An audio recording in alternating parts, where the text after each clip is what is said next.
Welcome back to the conversation on Morning Spring right here on Western Spring Television. We switch gears to talk about issues that affect us majorly as a affect our democracy, affect our rule of law, affect us as a nation. And that is the issue of the looming protest coming forth tomorrow, October 1st, 2024.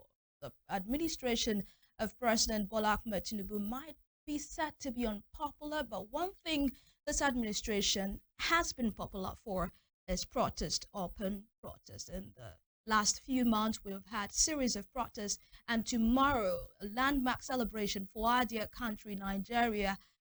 There is also another protest scheduled to take place nationwide. It has been tagged Fearless October 1 protest, and organizers have said it will hold in major states of the country.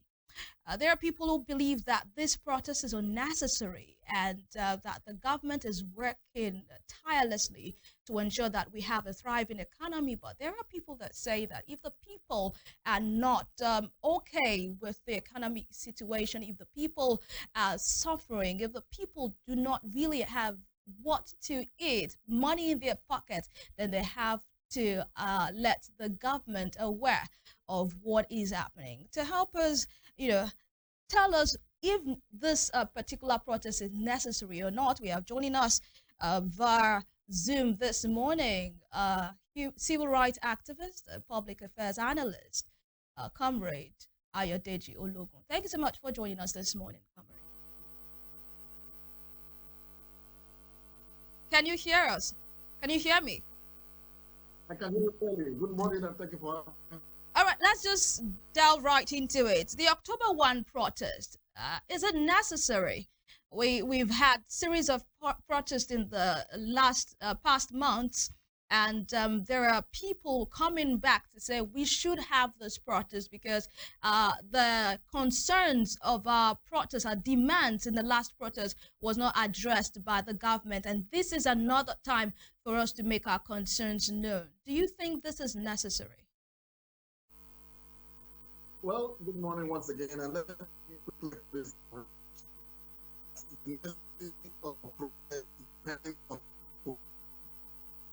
All right, Mr. Ologun, if you can hear me clearly, we are having issues with the network connection, and we hope that we can work on that so that you can give your thoughts on this particular conversation. It's still on the October 1 protest to take place all across the country, and we have had reaction from the police, from the presidency, from the different states, and of course from the organizers. They do not want to back down, but there are people calling, major stakeholders calling for these organizers to shelve the protest and allow for us to just have a great October 1 celebration tomorrow. Femi, it's one particular conversation that is in the public space. A lot of people think that this is the organizers' way of overdoing things. The government heard you the first time, they heard you the second time.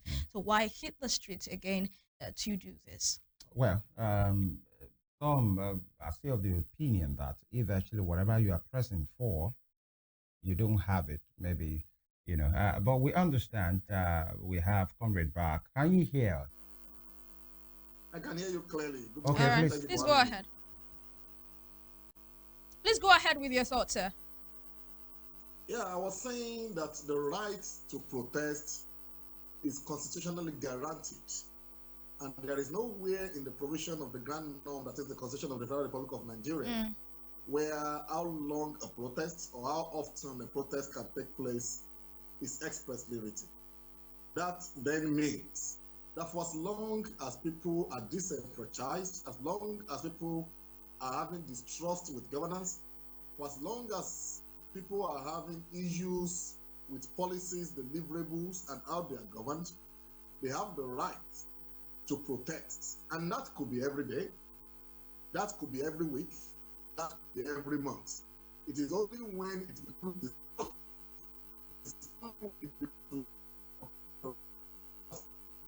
All right, internet. Yeah. Comrade, if you can hear us. All right. That's one of the um, things that technology can do to one at times, but then maybe you find other means of connecting with him, by the way. And these are the issues, you raised the point of some persons who feel maybe you are overdoing Mm-hmm. need at this time. But some would say maybe if there is opportunity, that whatever they are talking about, if actually they've not really had it, just like the comrade is just trying to say now, there is provision of the law to say until you get what you're looking for, you keep pressing. Mm-hmm. Maybe that is just it as well. But then some will say, we as being the mirror of the public, it's ours to bring these issues to fore, and that's part of the expressions we are having here. Some will say, when you make a demand, you allow for time as well for those things to be made. Is it that they feel the time has elapsed? Because the last this thing happened, uh, you know, uh, 1st of August to 10th of August, by the way, if I can remember. And less than 2 months later, we are still back. Some, by the way, are saying we are going ahead with this. 2 months, is it okay for those demands to have been met? Or is it that the protesters now are thinking the route in which the government is going is not looking Yeah. like they had it the first time? Maybe. Just maybe. All right, Comrade Ologun, are you back with us? I'm very much with you. I never left. I can hear you clearly. I heard all your discussion. We may have issues with the network Yeah. connection, but it's good to have you back. If you can continue with your thoughts. Yeah, so I was saying that for as long as people are disenchanted by how they are governed, for as long as people are having distrust with leadership, for as long as people are believing that the politics trust of government is not in tandem with their aspiration, the right to so protest. The constitution that guarantees freedom of association, guarantees freedom of does not state anywhere. And quarter or twice a year, within months, so as long as the demand of the people is not met, for as long as there is no meeting point between the people and the government, for as long as governance is not delivering the needed deliverables for the people have the right to be disenchanted. They have the right to continually ask for what they believe is right. They have the right to continually mount pressure on the government to do the needful. And so the fact that we had a protest in August and another one is scheduled to take place tomorrow has nothing that could be caught wrong. The demands that were placed before the government in August, the protesters are claiming that substantially none of it has been met, and hence the call for another protest starting tomorrow. I just hope that it would be peaceful, because the right to protest does not guarantee any other person's, does not guarantee that you have the right to infringe on another person's right. So for as long as the right to protest is being enjoyed, protesters must ensure that the rights of others is not trampled upon, that can lead to disharmony or that can disrupt the peace of the community or the society that we live in. All right, very quickly, I have two more questions for you before I pass it on to Femi.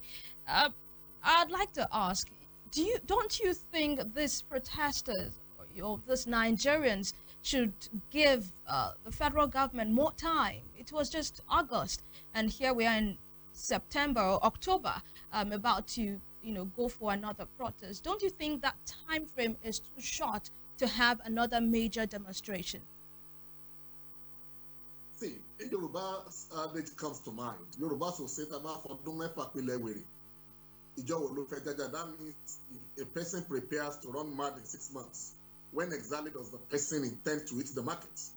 If the same government that people are asking for time and are asking for time for are daily doing things that proves otherwise, then they do not possibly deserve what they are asking for. We had a protest in the early days of August, precisely between August 1st and August 10th. It's been about 2 months down the line.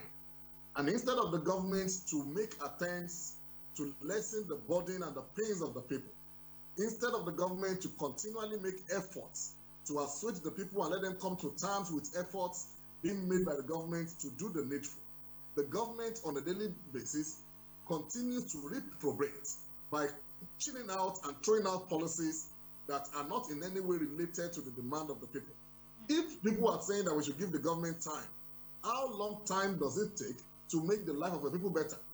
How much time does it take to allow petroleum, which is a common thing for every Nigerian? How long does it take a government to make propositions and to make policies that can bring down the cost of fuel? So do you How long think does the government need? do you think that the October 1 protest, which has been named a Fearless October 1 protest, will gather momentum as what we had in August, between August 1 to August 10? Do you think people would actually troop out en masse for this demonstration? I don't see the protest scheduled to start tomorrow. I don't see it having the same momentum as the one that we had in August. As a matter of fact, I don't see the acceptability of it by the people. I'm in the news, just as you are. We see the news, we read people's reaction, we get comments and opinion. This protest scheduled for tomorrow is not having so much acceptability compared to what it was in August. By this time, August 1st or July 31, there were already apprehensions. People are already agitated. Oh, what will happen tomorrow? Well, I can tell you that a lot of people are not even aware that the protest is scheduled for tomorrow, which shows that not so many people are keen, not so many people are buying into the protest. But that does not take away the right of those that want to protest. You cannot beat a child and ask the child not to cry. It's just unfortunate that the planning, the coordination, and the media eye needed for a coordinated protest like the one being planned for tomorrow is not there at all. It's far from it. So I don't see the protest starting tomorrow having as much effect or having as much attendance as the protest that we have had in the past. So when I see people saying it's fearless, oh, it's going to start tomorrow and last for as long government gives an hear what is being demanded for, I don't see that the potentiality of the susceptibility of such protests. Even if I thought it holds in a couple of states tomorrow, because of course you don't expect politicians across board not to want to take advantage of such gathering. So as much as I want to believe it might happen in one or two states across the federation, it does not look like it has the potency to last beyond a day or two, if at all they were able to gather the strength to threaten the government. I doubt if they can have the propensity. All right. If actually you can hear me, comrade, we have to go, but let me quickly pull this there. That the Commissioner of Police in Lagos has, had a meeting with some of the protesters, organizers, and he told them, "We are with you on this one. We will act professionally, but we'll be firm on this matter." Those are his words to say, "We'll protect you. We'll do what we have to do constitutionally, but we'll be firm with our actions as well." So bring it on. We are ready for you. Same thing in Abuja. Some of them have been restricted, by the way. I think it was a mutual thing to say protest all you want on these particular places. But you're talking about the popularity. Now, for a protest that is lacking enthusiasm, by the way, popularly, and many persons are not even aware that it's going to happen. It's sounding like an adventure that is dead on arrival. And some are instead of just few persons continually making their cases, and the government or whatever they are venturing to have, they might not really get it because they won't have the ears of anybody. Yes, they have the right constitutionally to go about that. Why not just strategize, and act for, in as much the last one held, and some of the persons in power gave their words. So this is what we are going to do. Can't we just now call some of these persons, institutions, agencies of the government to question, to say, what are you doing about what we asked you the other time? That it's time for strategy, not to hit the street again. And when you've done that, you see that they are not forthcoming, then you can now rally the people to ask, whatever you think has not been done. It's time for strategy. It's not every time that should be hitting the street if you want to really make sense to the generality of the people. Well, interestingly, I get the perspective from where you are coming. And let me also put these issues into perspective. For me, there are two things. Interestingly, this is a terrain I'm familiar with. Yeah. The acceptability and the popularity of a protest does not necessarily determine the impact of it. An individual, just one person, can carry placard, walk from a point to another with an inscription on the placard, passing the message. Once you have the media cover it, the intention is achieved. It is to get the message out there. for those in power that, look, we are disenchanted by your programs, we are not satisfied with your policies. So for me, as a veteran in this field, it will not matter if they were able to gather thousands or millions on the street, even if they end up being 5 or 10, and they were able to have inscriptions and work from one point to the other, and media is able to cover it, the intention is achieved. The intention is to have a message pass, because just like you have alluded, perhaps strategically they will have called for interaction with people in governance. But unfortunately, we have people who are accidental leaders in this country, people who don't listen. How many of the so-called ministers, how many of the so-called head of agencies have been invited to television and radio platforms to come and give accounts?